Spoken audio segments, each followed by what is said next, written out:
안녕하세요. 강북삼성병원 신경과 문희수입니다.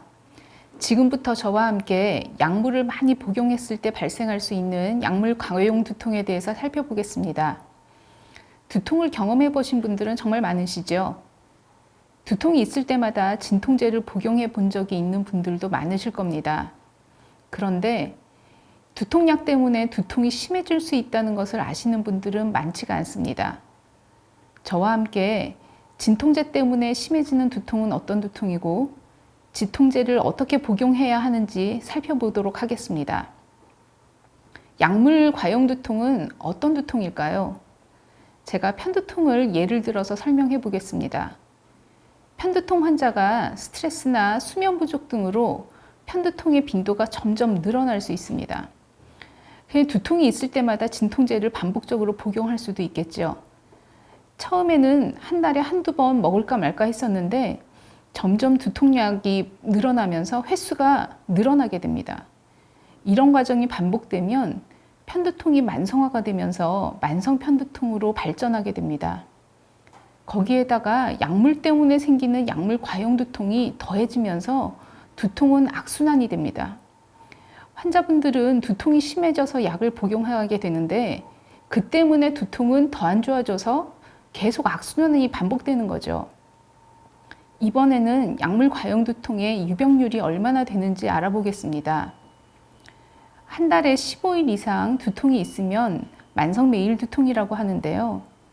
만성 매일 두통은 전체 인구의 한 4% 정도 됩니다. 그 중에 절반은 약물을 많이 복용해서 생기는 약물 과용 두통을 같이 가지고 있습니다. 두통 클리닉에 오시는 환자의 한 3분의 1 정도는 약물 과용 두통이 같이 있을 만큼 병원에서는 굉장히 흔하게 접할 수 있습니다. 남성보다는 여성에게 많고 주로 한 40, 50대에 흔하게 발견됩니다.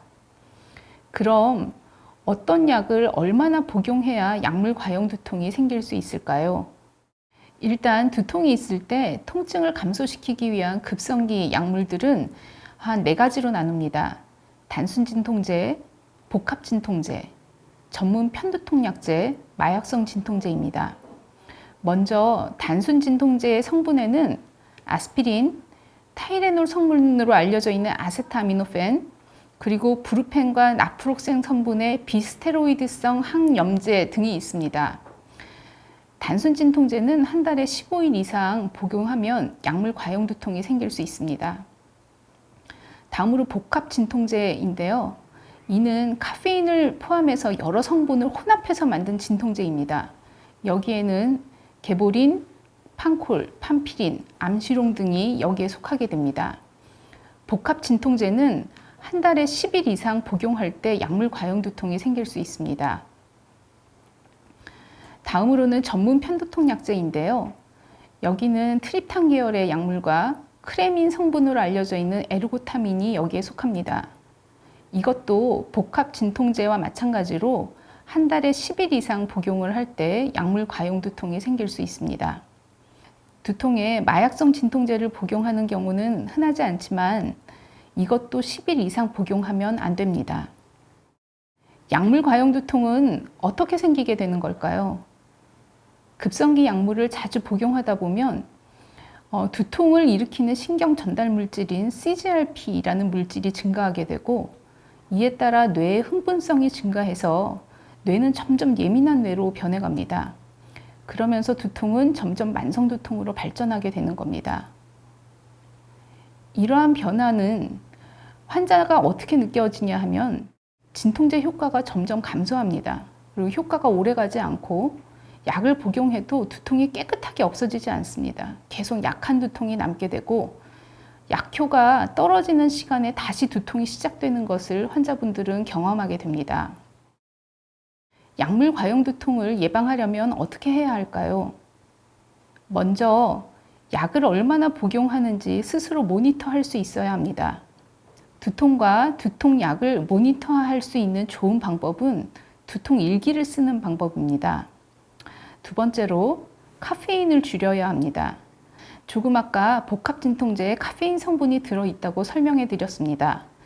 카페인을 과다 섭취하는 것은 약을 많이 복용하는 것과 비슷합니다. 약의 효과를 떨어뜨릴 수도 있고 뇌를 점점 예민하게 할 수도 있습니다. 세 번째로 두통약을 가장 효과적으로 복용해야 약을 적게 복용할 수 있습니다. 약의 효과가 없으면 또다시 복용을 해야 되겠죠. 편두통 급성기 약물은 두통이 시작하는 초기에 빨리 복용하는 것이 가장 효과적입니다. 네 번째는 두통약을 허용하는 범위 내에서만 복용해야 합니다. 병원에서는 보통 한 달에 8번 이상 넘지 않도록 교육하고 있습니다. 다섯째는 두통약을 반복적으로 복용하는 환자들은 전문적인 진료를 받아야 합니다. 나의 두통이 정확한 진단은 무엇이고 검사를 해야 되는지 말아야 되는지 나에게 맞는 치료는 무엇인지 알아보고 두통을 관리하는 방법을 교육을 받는 것이 도움이 됩니다. 만약 허용하는 범위 내에서 조절이 안 된다면 두통을 참아야 되는 것이 아니라 두통 예방 치료라는 것을 받아야 합니다. 두통 예방 치료는 두통의 빈도와 강도를 줄이기 위한 치료입니다. 예를 들어서 한 달에 20일 두통이 있는 환자가 있다고 했을 때 예방 치료로 두통을 15일, 10일, 8일 이렇게 점점 빈도를 줄여나갈 수 있는 치료는 따로 있습니다. 약물 과용 두통으로 진단이 되면 어떻게 치료할까요? 먼저 문제가 되는 약물을 중단해야 합니다. 하지만 약물을 중단하는 게 그렇게 쉽지는 않습니다. 약물을 중단하면 두통도 더 심해집니다. 술이나 담배를 끊는 것처럼 금단 증상도 생길 수 있습니다. 그래도 약물을 끊어야 좋아질 수 있기 때문에 반드시 끊으셔야 합니다. 금단 증상을 치료하면서 두통의 빈도를 줄이는 예방 치료도 같이 시작합니다. 이렇게 어렵게 약을 중단했는데도 다시 재발하는 환자도 있기 때문에 계속 추적해 나가야 합니다. 두통을 줄이기 위해 운동을 하거나 규칙적으로 생활하는 등의 생활 습관을 교정하는 것도 중요합니다. 이런 문제가 약물을 과용해서 생긴 것을 환자가 알아야 하기 때문에 환자를 교육하는 것도 굉장히 중요합니다. 이렇게 치료하면 약물 과용 두통은 좋아질 수 있을까요? 과용한 약물을 중단만 해도 두통이 좋아집니다. 그런데 약물을 중단하면서 예방치료까지 같이 병행을 하면 두통은 더 많이, 더 빨리 좋아집니다. 보통 2주 정도를 견디면 약물의 효과가 빠지면서 조금씩 좋아지는 것을 느낄 수 있습니다. 그래도 원래 두통 질환이 있었기 때문에 두통이 있기는 합니다. 이것은 예방치료하면서 점점 줄여나갈 수 있습니다. 약물 과용 두통에 효과가 입증된 예방약물은 어떤 것들이 있을까요? 약물 과용 두통에 효과가 입증된 약물은 크게 3가지가 있습니다. 경구 예방제로는 토피라메이트, 보톡스라고 알려져 있는 보툴리눔 독소 주사, 두통을 일으키는 신경 전달 물질인 CGRP를 막는 항체 주사인 항 CGRP 단클론 항체가 있습니다. 이런 약제들로 약물 과용 두통과 만성 두통에서 벗어날 수 있기 때문에 반드시 두통 전문의와 상의하시길 바랍니다. 자, 요약하겠습니다. 약물 과용 두통은 흔합니다. 진통제에 따라 과용의 기준이 다릅니다. 단순 진통제는 한 달에 15일, 트립탄은 한 달에 10일, 에르고탄민은 한 달에 10일 정도로 잡고 있습니다. 약물 과용 두통은 예방할 수 있습니다. 과용한 진통제를 중단만 해도 좋아질 수 있습니다. 원래 있었던 1차 두통에 대한 예방치료를 병행해야 합니다. 요즘에는 약물 과용 두통에 효과 있는 신약들이 많이 개발되었습니다. 경청해 주셔서 감사합니다.